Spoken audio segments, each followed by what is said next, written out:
जब से गुरुवर मिलल बात आगे बढ़ल।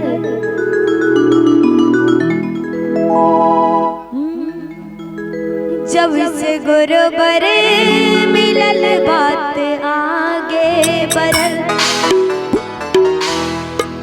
रोज अखियाँ रहला इंतजार में।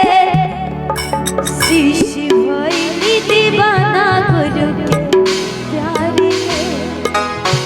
शिष्य भइली दीवाना गुरु के प्यार में।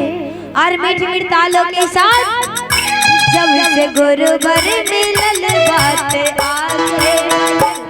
जब से गुरुवर मिलल बात आगे बढ़ल।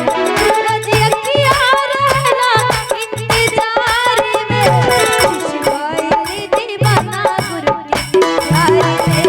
शिष्य भइली दीवाना गुरु के प्यार में।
चेहरा चमकेला बाबा मेरे गुरुवर के जैसे। चेहरा चमकेला बाबा मेरे गुरुवर